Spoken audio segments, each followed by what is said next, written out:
Olá, alunos do Universo do Mecânico, bem-vindos a mais uma aula técnica, a nossa aula de número 36 de 2014. Sejam todos muito bem-vindos. O Alessandro Tomás já está linkado, mantendo o seu alô aqui. Gentil Serafim Gomes também. André Amorim, Anísio Halber, Carlos Alexandre Oliveira, seja bem-vindo. Eduardo Pereira, Francisco Neto, Jaimilson Gomes, João Souza, José Antônio Fabiano, Zé Carlos Santos, Leandro Cruz, Leandro Gordilho, Magno Bertoldi, pessoal da Wilton Carr, pessoal de Timóteo, Minas Gerais, entre tantos alunos linkados aqui em mais uma aula técnica no seu Universo do Mecânico. Hoje, aula de quinta-feira, ó, continua frio em São Paulo, hein? Até que hoje tô sem blusa aqui na aula, hein? Acabei de tirar a blusa, tá? Mas continua a temperatura muito baixa em São Paulo, carro com dificuldade para pegar de manhã, vendendo bateria pra caramba, isso é bom, né?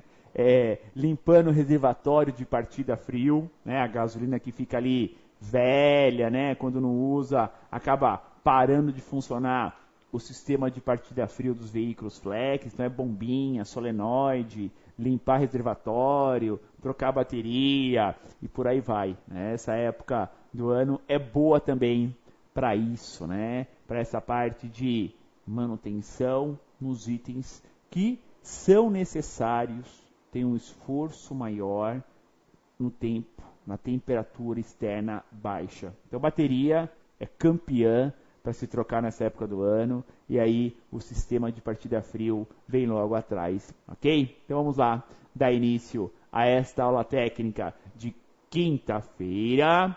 Falaremos hoje sobre o Voyage 1.0 Flex, um motorzinho EA111, motorzinho 8 válvulas, né? Já Flex, e hoje teremos a nossa aula de número 8, Atuador, parte 1. Então, a partir de hoje, iniciamos a parte relacionada aos comandados pela ECU. Não são muitos, são poucos, mas que também apresenta algum tipo de manutenção, alguns problemas. Em especial, aqui na aula do Voyage, em atuadores, veremos as bobinas. São dois modelos de bobinas diferentes, né? Um modelo mais antigo, mais comum na linha Volkswagen, e um modelo mais moderno. Então, quando chegar no momento da aula sobre bobinas de ignição, vocês poderão ver tamanha diferença de uma para outra, assim também como muda a pinagem do esquema elétrico. Mas não será na aula de hoje não, tá? Será isso nas próximas aulas de atuadores, tá? Porque na aula de hoje, esse primeiro encontro sobre atuadores, veremos eletroinjetor e ar-condicionado. Então serão os dois componentes hoje para falarmos sobre atuadores aqui neste encontro técnico, aqui nesta aula, no seu Universo do Mecânico. Bom, aula passada, para fechar o assunto de sinais de entrada, abordei pedal do acelerador e da borboleta, dois sensores. O sensor do pedal do acelerador, então vai lá dentro do veículo, já é o próprio pedal eletrônico, né? Já é o pedal com um sensor duplo que envia o sinal em duas pistas distintas, com valores de sinal diferentes para a unidade de comando eletrônico, tá? Para saber justamente da intenção do condutor, a intenção do motorista. Tá? Então é muito importante aí se eu interpretar esse sinal. E o sensor da borboleta, também um sensor duplo, mas que já faz parte do próprio corpo eletrônico da borboleta. Entendam sempre que o comando da borboleta é feito pela ECU. Aí é a parte de atuadores. Veremos isso no decorrer dessas aulas de atuadores. Mas lá também temos dois sensores, para que a ECU saiba a posição em que se encontra a borboleta aceleradora. Um detalhe importante, pensem sempre no seguinte, a linha Volkswagen comanda o corpo de borboleta Esse comando é pela ECU da injeção, porém com o quê? Com a projeção de torque, ou seja, sempre comandando o torque, visando a melhor curva de torque do motor. Não é um simples comando, né? Pisou no acelerador 50%, abre a borboleta 50%. Negativo. Ela é por torque, ou seja, ela vai abrindo a borboleta progressivamente, favorecendo a curva de torque do motor. Legal? Então vamos lá para a aula de hoje, aula de número 8, atuador parte 1, eletroinjetor e ar condicionado. Telinha de introdução para vocês. Iniciamos as aulas sobre os atuadores do Voyage, abordando os 4 eletroinjetores e ainda o controle efetuado sobre o ar-condicionado, né? O acionamento do ar-condicionado. Como que é feito esse controle, onde que entra a ECU, né, do gerenciamento eletrônico, como que é feito o ligar e desligar e por aí vai, ok? Então vamos ao Voyage 1.0 Flex. Boa aula a todos. Na telinha, o veículo, né, o Voyage 1.0, e essa tela mostrando o veículo já é para dar os nossos parabéns ao nosso colega de trabalho, colega aqui do MEC, assistindo sempre as aulas, nosso colega Demóstenes, né? O Giba Brás está dando aqui o toque, ó. Deus parabéns já para o Demóstenes, que é aniversário dele hoje. Então, dado o abraço de todo o time do MEC, todos os alunos também do MEC para você. Legal? Diagramação desse Voyage 1.0 Flex. No centro temos a ECU, Marelli e a W4GV e todos os sinais de entrada que nós já vimos, ó. Densidade, rotação em PMS, temperatura do motor. Lambda, temos duas, né?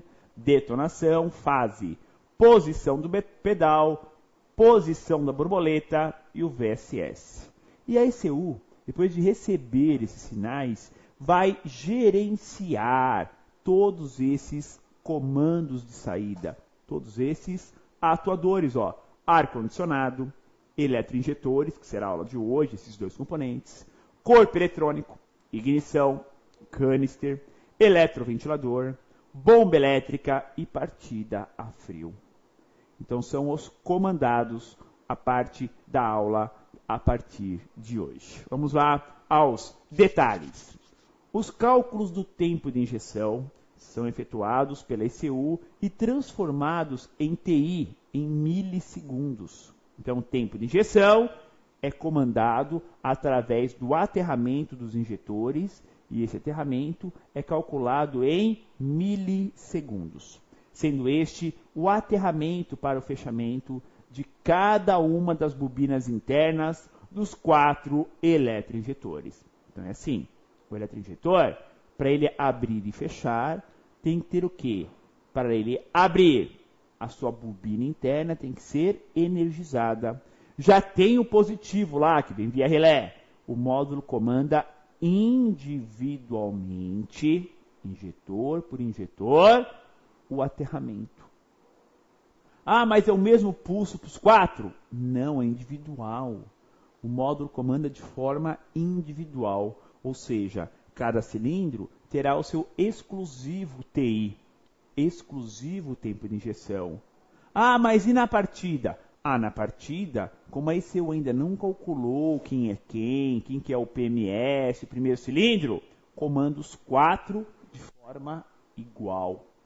O mesmo TI para os 4 cilindros. Assim que identifica quem é quem, começa o quê? A adequação. Aí, pelo sinal da sonda lambda, faz a correção. Pelo sinal da detonação, também faz a correção. Pela alteração de temperatura de arrefecimento do motor, faz a alteração. Ou seja, teremos algumas correções nesses pontos, tá?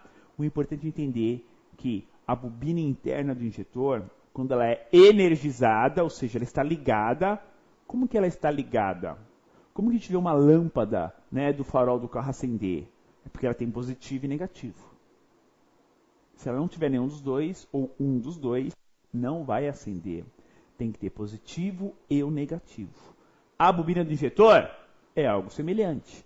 Para ela estar energizada, tem que ter o positivo, tem que ter o negativo. O positivo é constante. Ligou a chave e já vem positivo.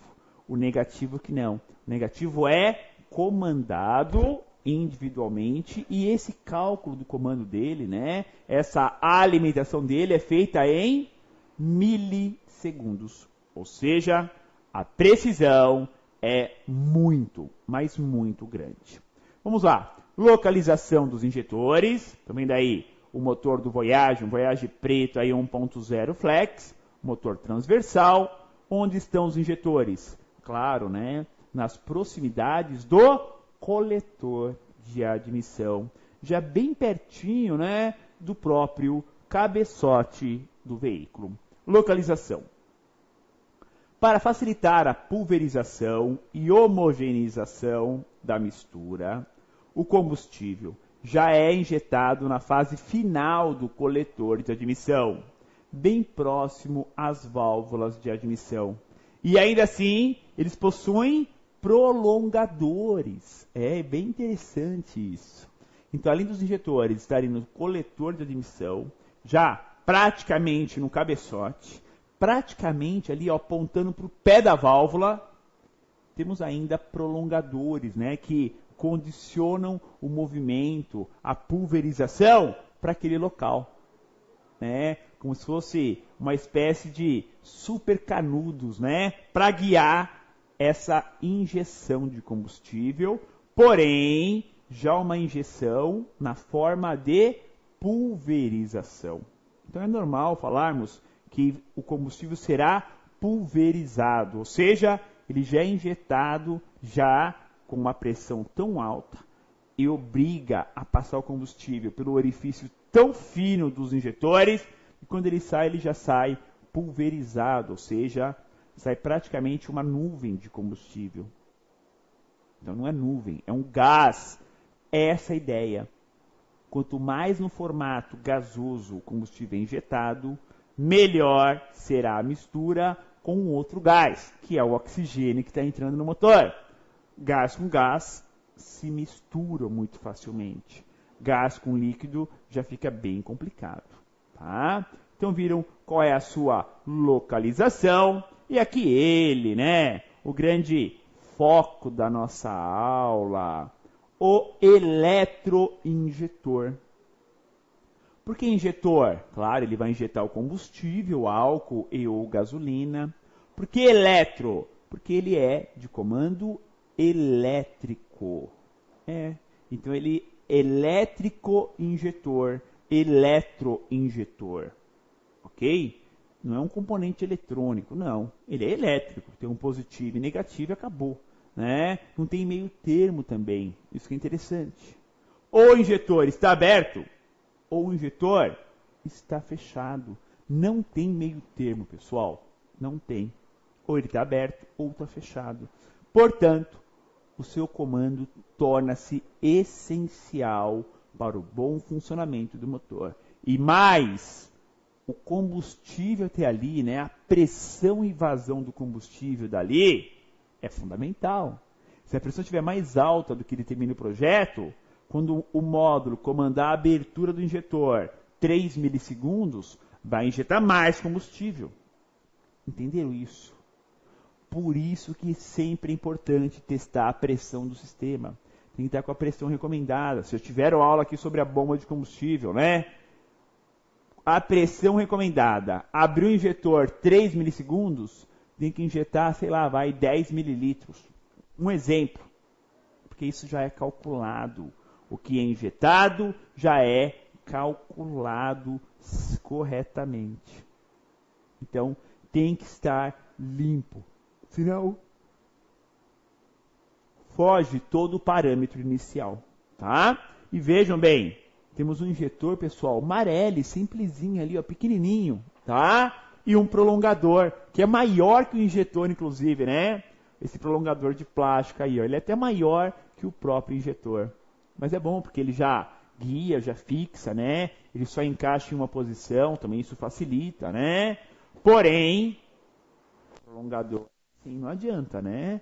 Tem que retirar ele, né, do injetor para proceder à limpeza. Já já falaremos sobre isso também. Bom, eu falei do eletroinjetor, mas não podemos nos esquecer de que este é um atuador que apenas recebe o comando da ECU. Então ele recebe ordens. Bom, não vai ser ordem, né? Abre, fecha. Não, né? Vai ser comando elétrico da ECU. Essa vai ser a ordem que ele recebe, né? Então ele não envia nenhum sinal de resposta. A única forma de identificar uma falha é quando temos um circuito aberto. Ué, como que o módulo vai saber que o bico está com o circuito aberto? Queimado. Como? Simples. Não é uma bobina internamente, não é enrolamento. Quando o módulo, né, não está mandando negativo, o que acontece nesse pino que comanda o injetor número 1, por exemplo? Ó, vamos ver já os pinos, vai? O módulo comanda o injetor número 1 através do pino, deixa eu ver aqui, vai, para ficar mais fácil para explorar isso com vocês. Eu vou até colocar na tela, tá? Ó, depois eu volto, ó. O módulo comanda o injetor número 1 através do pino 79. Tá. Como que o módulo pode identificar que o injetor 1 está queimado? Circuito aberto. Simples. O positivo já não chega no injetor? Pessoal, ele chega e para ou ele chega e continua? Ele chega e passa pelo resistor, né, pela resistência, desculpa, do injetor e vai bater lá no pino 79. Quando o módulo manda um negativo, vai ter que se encontrar aonde? Onde tem a resistência, onde tem o consumidor. Aí sim. Você viram isso? É sempre assim. Quando o módulo manda um negativo, vai ficar negativo até a resistência da bobina. Então ali energiza a bobina para abrir o injetor.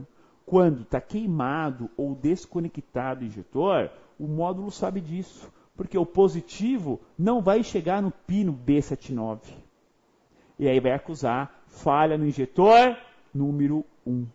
Tá? Isso é bem comum de acontecer. Tá? Então, a falha que o módulo vai encontrar é um circuito aberto. Tá? Isso que é o mais comum de ocorrer. Bom, funcionamento. Claro, né? Nós não temos um injetor, temos 4 injetores. E olhem aí o tubo distribuidor, né? Pessoal, é quase que no cabeçote a injeção, né? É no coletor ainda? Claro, está no coletor. Mas olha a distância do injetor para o cabeçote. Está quase colado ali, né? Está quase que entrando já no cabeçote do motor. É bem curioso a posição hoje dos injetores. Funcionamento. Quando a ECU envia negativo, estará energizando a bobina interna, que elevará a agulha de vibração, vencendo assim a pressão da mola de fechamento. Após desenergizar a mola, empurra a agulha. Então é assim. Quem abre o injetor? A bobina. Quando a bobina interna está energizada com positivo e negativo, ela gera o campo magnético e levanta uma arruela, elevando a agulha do injetor. Quando eleva a agulha do injetor, comprime uma mola. E aí passa o combustível pela agulha. Quando o módulo corta o negativo, a bobina do injetor para de funcionar, não está mais energizada. Acabou o campo magnético. O que acontece com aquela mola que foi empurrada? Ela empurra a agulha de volta.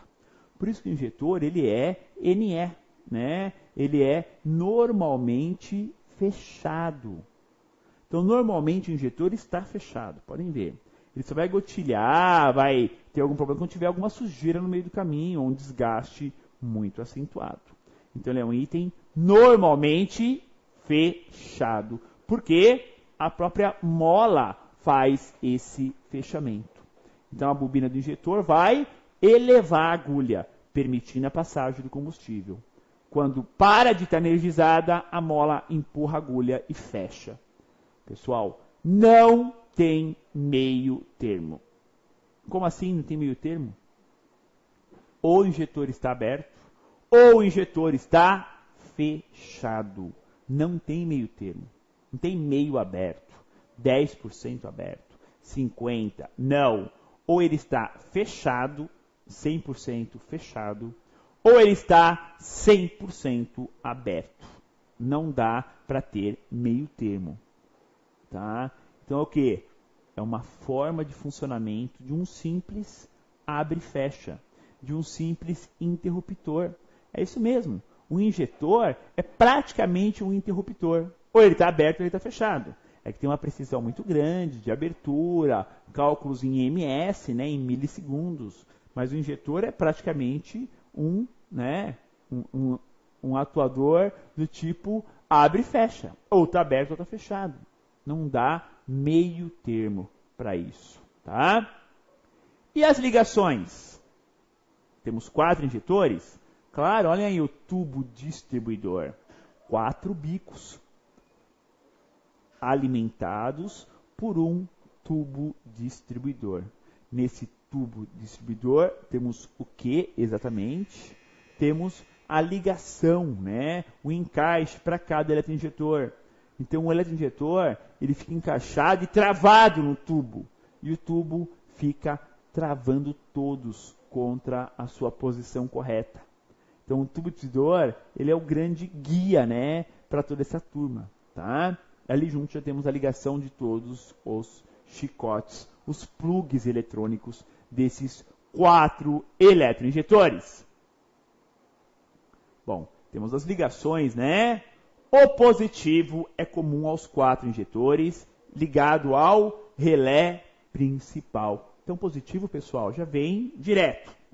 Não tem problema. É o mesmo positivo para os 4 eletroinjetores. É um positivo só. Ah, e o negativo? O negativo é comando individual. Injetor por injetor. Injetor 1, 79.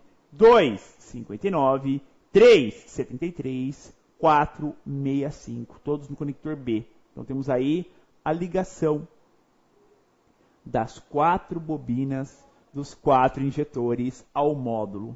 O positivo é comum a todos eles, ou seja, o positivo vem via relé principal, o negativo é individual. Pessoal, a medição do milissegundo, ou seja, quanto que está sendo comandada cada bobina do injetor em milissegundos, em ms, pode ser vista via scanner, mas também eu posso medir lá com o multímetro.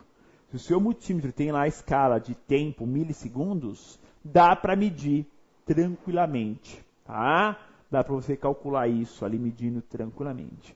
Isso facilita, né, alguma análise de cilindro, até de falha mecânica.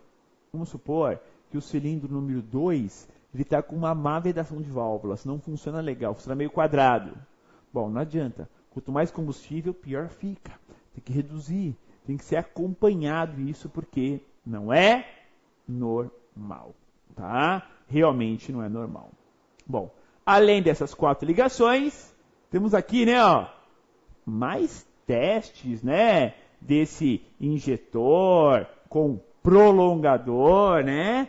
Dá para fazer mais teste nele. Vamos ver quais testes são possíveis também. Além da alimentação elétrica, que pode ser testada com uma canetinha de polaridade, temos ainda a possibilidade de se medir a resistência elétrica da bobina de cada injetor. A resistência elétrica, né, o enrolamento, ela é baixa, tá? Valor próximo a 19 ohms. Ou seja, um valorzinho legal para você poder medir a resistência do injetor. É comum queimar o injetor, queimar a bobina dele? Não, não é comum. Mais comum ter sujeira. Mas você pode pegar um caso do gênero, né? De ter o quê?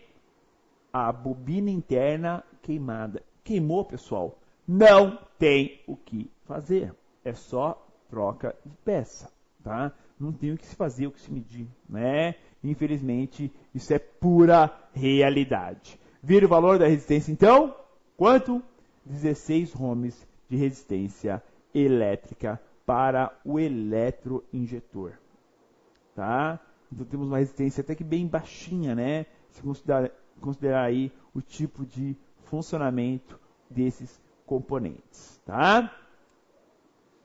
O que mais temos para passar para vocês sobre essa parte da aula? Ah, claro, painel, né? Tá aí o painel de instrumentos deste Voyage e, como sempre, uma dica para vocês. Vamos lá, uma dica rapidinha. A limpeza dos eletroinjetores permite uma adequação da quantidade de combustível em sua vazão e em sua adequação nos ângulos de injeção. Permitem uma mistura homogênea, ou seja, bate uma mistura mais próxima do ideal. Isso que é interessante. Belezinha? Muito bem. Vamos ao intervalo de aula e volto na sequência falando mais um pouco sobre este Voyage. Olá, sou Thiago Henrique, faço parte do departamento técnico da Valplay e hoje a Valplay traz mais uma dica para vocês e para dois. Olá, amigos da UMEC. Hoje eu vim falar de um problema que é bem comum nas oficinas, porém, alguns separadores ainda têm uma certa dificuldade, né, na solução desse problema. Ocorre o seguinte, na câmera da carcaça da válvula termostática da linha Zetec Rocan, né, quando há um entupimento do radiador do sistema de aquecimento, né, ou mesmo um vazamento do próprio radiador, né, o mecânico acaba colocando tampões nas saídas do aquecedor da carcaça, né, e isso é errado. A câmera primária dessa carcaça ela está ligada diretamente com a câmera secundária. Fazendo isso, tampando essas saídas aqui do ar quente, você está retardando o tempo de abertura da válvula, né? Isso provavelmente vai causar um aquecimento maior do motor e um desajuste, né, na abertura da válvula, né? O correto é fazer a manutenção trocando o radiador do aquecedor, mangueiras, o procedimento necessário realmente para sanar o problema e não colocar tampões na saída do aquecedor, que isso vai te gerar um problema maior ainda. O veículo vai sair da sua oficina e vai retornar daqui uns dias com uma temperatura do carro lá em cima e você vai ficar sem saber o que é. Quando na verdade é só remover os tampões e fazer a manutenção certa, que é o sistema de aquecimento do carro. Ok? Essa foi mais uma dica da Valplay, né? Qualquer dúvida, entre no nosso site ou no contato pelo telefone. Obrigado.